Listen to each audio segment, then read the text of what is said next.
Hari ini, apa tanggapan Ustadz ketika Ustadz dihujat oleh para netizen? Teman-teman sekalian, saya sudah pernah bahas berkali-kali dalam urusan dakwah dan termasuk bagaimana cara menanggapi orang-orang yang membuli atau orang-orang yang nggak suka atau orang-orang yang mempunyai tanggapan-tanggapan negatif. Jadi gini teman-teman sekalian, pertama-tama harus dipahami, ini kalaupun Anda tidak beragama ya, kalaupun Anda tidak beragama ini harus dipahami bahwa selama Anda hidup, Anda tidak akan mungkin membuat orang suka pada Anda. Semuanya itu nggak mungkin. Maka kita kenal bahwa kalau seandainya kita menginginkan semua orang suka dengan kita, itu adalah sebuah harapan yang tidak akan mungkin terjadi. Deal with it. Maka itu harapan yang nggak akan mungkin terjadi. Anda jadi orang baik akan diomongin sama orang jahat. Anda jadi orang jahat, Anda akan diomongin oleh orang baik. Anda sekalian jadi orang jahat dan orang baik dan orang jahat ngomongin Anda. Tidak akan pernah ada kata sepakat. Oleh karena itulah di dalam nasihat-nasihat oleh para ulama-ulama kita disampaikan memang yang paling bagus adalah menerima bahwasanya kita tidak akan pernah hidup tanpa diomongin oleh orang lain. Setiap kata-kata kita itu pasti punya konsekuensi. Pasti akan ada yang suka, pro kontra akan selalu ada. Sebaik-baik Anda pasti akan ada hatersnya. Sejahat-jahat Anda pasti ada loversnya. Kalau misalnya bahasa pepatahnya, segemuk-gemuk ikan pasti ada tulangnya. Sekurus-kurus ikan pasti ada dagingnya. Maka ambillah ikan yang besar. Gitu. Jadi intinya adalah ini perspektif dulu ya. Walaupun Anda bukan seorang muslim, walaupun Anda bukan seorang yang beragama, perspektifnya adalah kita tidak mungkin selamat dari lisan orang lain. Itu adalah faktanya, tidak mungkin selamat. Maka deal with it. Jangankan manusia, Rasulullah aja diomongin orang. Jangankan manusia, Allah aja diomongin orang. Berarti Ustadz menyamakan dengan Allah dan Rasul? Bukan. Saya tidak sama dengan mereka, dengan Rasulullah. Saya tidak menyetarakan diri dengan Rasulullah. Ya jauh lah, kita semua sudah tahu itu. Tapi maksudnya adalah kalau Allah dan Rasul aja diomongin orang, dicerca orang, dimaki orang, apalagi cuma Felix Xiao yang nggak ada apa-apanya. Nah artinya ini adalah perspektif yang harus kita ketahui bahwa kita tidak akan pernah mungkin untuk mencapai ridho orang. Itu kalau kita nggak beragama. Oke, kalau kita nggak beragama juga, kita harus ketahui bahwa omongan orang itu tidak pernah mengartikan tentang diri kita. Jadi kalau ada orang bilang, semangka lu, kurma, apalagi semangka tanpa biji, apalagi misalnya jambu merah, apalagi misalnya kurma kadaluarsa dan segala macam, ya apalah yang bisa dikatakan oleh orang ya, itu tidak pernah mengartikan diri kita. Itu adalah soal yang harus dijawab. Bayangkan Anda punya kertas ujian itu ngasih Anda soal-soal, dan soal itu tidak pernah tentang Anda. Soal itu menandakan siapa yang buat. Maka kualitas guru itu tergantung soal-soal yang dia buat. Paham ya? Karena soal itu bukan tentang kita. Apa yang menyebabkan kita punya nilai? Cara kita menjawab. Cara kita menjawab itulah yang nanti akan dinilai. Cara kita merespons itulah yang nanti akan menentukan kadar diri kita. Ingat baik-baik, bahwasanya tidak pernah omongan orang lain itu menentukan diri kita. Tidak pernah makian orang lain menentukan diri kita. Cara kita merespon itu yang menentukan Anda emas atau Anda sampah. Gitu kan? Jadi cara merespon. Dan Anda harus tahu, walaupun Anda bukan muslim sekalipun, Anda bukan orang yang beragama sekalipun, tidak ada satupun orang yang bisa untuk menyakiti diri Anda kecuali kalau Anda mengizinkan. Artinya, Anda yang pegang kendali dalam diri Anda bukan orang lain. Yang mereka ingin lakukan adalah merusak kendali Anda atas diri Anda. Makanya zaman dulu, kalau seandainya saya pas belum muslim, masih di kelas, itu kan suka menghina orang lain. Dan bagaimana cara menghina orang lain? Biasanya kita akan hina nama bapaknya, gitu kan ya. Dan dari mana kita tahu nama bapaknya? Kita lihat di raportnya ketika bagi raport, gitu kan ya. Ketika bagi raport, sengaja langsung kita ambil, oh bapaknya namanya ini. Misalnya contoh, bapak saya namanya Iwan. Oh Iwan. Saya juga bingung ya, kenapa waktu dulu nama bapak kita disebut kita jadi marah ya? Padahal kan nggak usah marah kan, nggak apa-apa. Nah, Iwan, saya tiba-tiba jadi marah. Ketika saya marah, itu teman-teman saya senang semua. Kenapa? Gue berhasil, gitu kan ya. Setan di dalamnya berteriak, dia kehilangan kontrol atas diri dia. Kita berhasil bro, gitu kan ya. Kita akan lanjutkan pola yang sama. Jadi polanya jelas. Kalau itu mendisturb dia, itu mengganggu dia dan membuat dia jadi marah, berarti orang yang membuli itu jadi senang. Jadi dengar baik-baik teman sekalian, walaupun Anda bukan muslim, nanti saya akan jelaskan bagaimana perspektif Islam. Kalaupun Anda bukan muslim, Anda harus tahu kemenangan terbesar yang Anda bisa berikan pada orang-orang yang membuli adalah Anda marah. Anda lepas kendali. Jadi kalau Anda lepas kendali, itu yang ditunggu-tunggu. Maka dia akan terus membuli lagi sampai Anda nangis, sampai Anda ujung-ujungnya apa? Yang mereka inginkan Anda berhenti dengan apa yang Anda lakukan. Itu yang syaitan inginkan. Syaitan menginginkan agar orang tuh putus asa dengan apa yang dia lakukan. Kalau itu adalah hal yang baik, maka syaitan menginginkan dia putus asa untuk melakukan hal yang baik lalu berhenti dengan hal yang baik yang dia lakukan. Kalau itu adalah sesuatu hal yang biasa, maka syaitan inginkan adalah dia merasa dia worthless, dia merasa dia tidak berharga. Jadi artinya ini yang harus kita tahu dulu secara umum ya, secara umum. Nah, apalagi seorang muslim. Ini perspektif agama. Perspektif agama bagaimana caranya? Anda harus menjelaskan pada diri Anda sendiri. Untuk apa Anda ngomong? Untuk apa Anda berbuat? Untuk apa Anda menulis? Untuk apa Anda melakukan segala sesuatu? Kalau seandainya Anda melakukan itu karena Allah semata, Anda sudah tegaskan, lillahi. Sekarang saya tanya, apa alasan antum untuk marah? Apa alasan antum untuk merasa sedih? Apa alasan antum untuk merasa stres? Secara manusiawi iya, karena Rasulullah juga sama. Ketika Rasulullah dimaki, Rasulullah dicaci, Rasulullah dipersekusi, Rasulullah merasa sedih iya secara manusiawi. Artinya beliau mengadu kepada Allah, tapi tidak sampai depresi. Tapi tidak sampai kemudian memaki balik.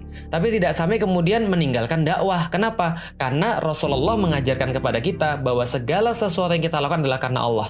Dan kalau yang kita lakukan karena Allah, dan kalau ada orang yang kemudian gak suka, yang penting kita pastikan itu adalah kebaikan, itu tambahan pahala. Gitu kan, itu tambahan pahala. Maka kayak kemarin misalnya, ini sedikit pribadi ya, dan ini sedikit guyonan, jangan dianggap terlalu serius lah, saya cuma guyonan dikit. Kemarin ketika ada banyak yang membuli, ketika ada saya ngisi di rumah di kantor salah satu seorang artis, kemudian banyak fitnah, banyak tuduhan dan segala macamnya. Sakit nggak? Ya sakit lah, namanya manusia. Sedih nggak? Ya sedih lah, namanya manusia. Tapi saya nggak biarkan sedih dan sakit itu menguasai saya.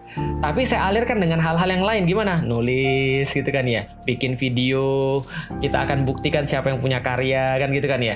Lalu kemudian apalagi yang saya lakukan? Saya cerita sama istri saya begini, Dek, kalau begini terus ini saya punya chance masuk surga ini. Gitu kan ya. Itu guyonan ya, jangan diartikan serius. Oh nanti Felixio pemegang kunci surga, Felixio kayaknya sudah memastikan dirinya masuk surga. Enggak, saya bilang sama istri saya, tanya sama Ummu Alila, saya bilang gini, Dek, kayaknya saya punya chance masuk surga kalau gini terus. Kenapa? Saya nggak yakin, saya bilang sama istri saya, dengan amal ibadah saya. Nggak yakin saya, benar-benar saya nggak yakin. Mesti amal ibadah saya itu banyak cacatnya, banyak celahnya. Tapi kalau gini terus, ini kayaknya saya merasa punya chance masuk ke surga. Kenapa? Kayaknya saya bukan masuk surga karena amal ibadah saya, tapi gara-gara dosa saya diambil sama orang lain gitu kan. Ini chance yang luar biasa gitu kan ya. Artinya ini adalah perspektif seorang muslim. Nah, perspektif yang lain daripada seorang muslim.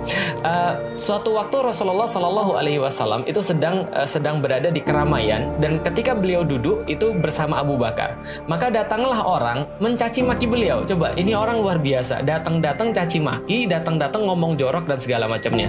Rasulullah diam di situ. Di sebelahnya Abu Bakar sudah mulai panas.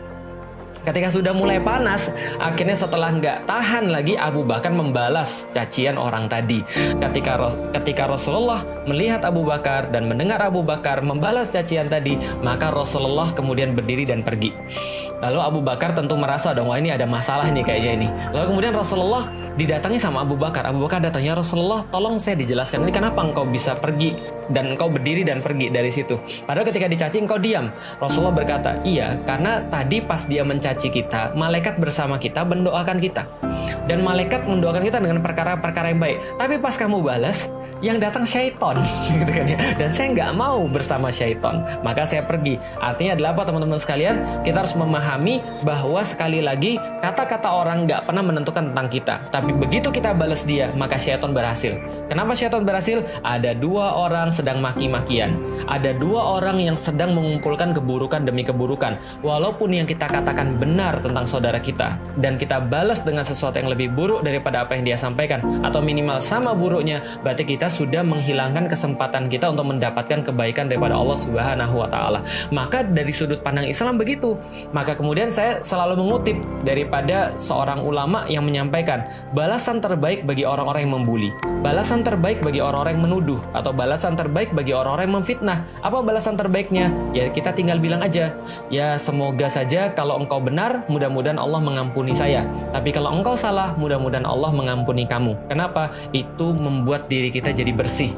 Itu membuat diri kita jadi merasa legowo. Itu membuat diri kita merasa plong. Kenapa? Karena kita nggak mikirin lagi bagaimana urusan dia, yang kita mikirin hanyalah urusan kita dengan Allah. Karena kata-kata itu menjadikan kita, mau benar, mau salah, kita tetap berharga di hadapan Allah Subhanahu wa Ta'ala. Kalau benar, mudah-mudahan Allah mengampuni saya. Dan siapa yang nggak senang ampunan Allah? Dan kalau itu adalah sesuatu yang salah, mudah-mudahan Allah mengampuni kamu. Dan itu adalah doa kita juga. Dan kita mendapatkan apapun dari situ adalah kebaikan. Gimana kalau yang dia kritik adalah sesuatu yang benar misalnya? Ya bersyukur dong. Sesuatu yang, jadi gini, kalau saya berbuat kesalahan, 1 tambah 1 jawabannya berapa? Felix, jawabannya 5. Lalu kemudian tiba-tiba ada orang negur, enggak Felix salah, 1 tambah 1 bukan 5, tapi 1 tambah 1 adalah 2. Alhamdulillah dong, berarti saya ditegur dan saya kemudian dikoreksi, itu adalah suatu kebaikan. Mengenai kemudian bagaimana cara ngoreksinya, bagaimana kemudian dia punya niat dan yang lain-lain ketika mengoreksi, itu urusan dia dengan Allah. Maka kita serahkan saja, kita easy going aja. Artinya kalau kita misalnya diingatkan oleh orang, ya Alhamdulillah. Kalau misalnya kita dikoreksi oleh orang, Alhamdulillah. Yang perlu kita sampaikan pada mereka adalah, atau kita sampaikan pada diri kita sendiri dan kita sampaikan pada orang lain, teman-teman sekalian, kesalahan itu ada 2. Satu, kesalahan yang cuma bersifat kesalahan biasa. Satu lagi, kesalahan yang menyesatkan. Contoh misalnya, Anda baca Quran salah, itu kesalahan biasa. Artinya kesalahan, ya namanya kesalahan tetap kesalahan ya, tapi saya sampaikan ini kesalahan seperti 2 tambah 2 sama dengan 5. Itu kesalahan, tapi kesalahan yang masih bisa diperbaiki. Tapi ada kesalahan yang parah. Apa kesalahan yang parah? Nggak mau belajar, itu kesalahan yang parah. Belajar lalu salah, itu biasa. Tapi nggak mau belajar, ini kesesatan.